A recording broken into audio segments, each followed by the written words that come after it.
Magandang gabi mga kababayan, narito po ang result summary ngayong araw ng Huwebes, August 20. Pero bago ang lahat, paki-like at subscribe na po ang ating channel. Maraming salamat po. Para sa 2D Lotto, ang resulta sa 2 PM draw ay 23 at 23. Para naman sa 5 PM draw, 7 at 2. At para sa 9 PM draw ay 22 at 10 in exact order. Para sa 3D Lotto, ang resulta sa 2 PM draw ay 4, 7 at 1. Habang sa 5 PM draw ay 2, 4 at 3. At para sa 9 PM draw, 2, 7 at 9 in exact order.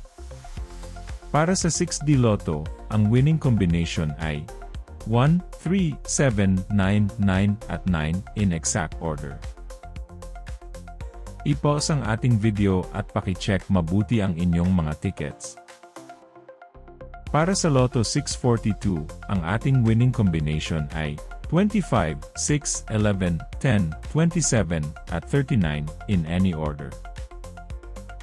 Maaari nyo pong i-pause ang ating video para makita at ma-check ng mas mabuti ang resulta at inyong mga ticket. Check nyo na din po ang consolation prize sa ibaba. Para sa Super Lotto 649, ang ating winning combination ay 33, 12, 13, 8, 1, at 47 in any order. Muli, maaari nyo pong i-pause ang ating video para sa pag-check ng inyong mga ticket at panalo.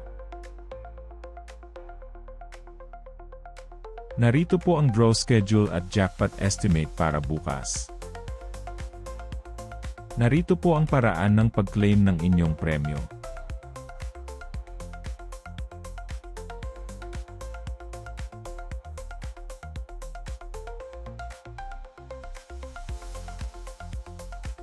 Congratulations po sa lahat ng nanalo.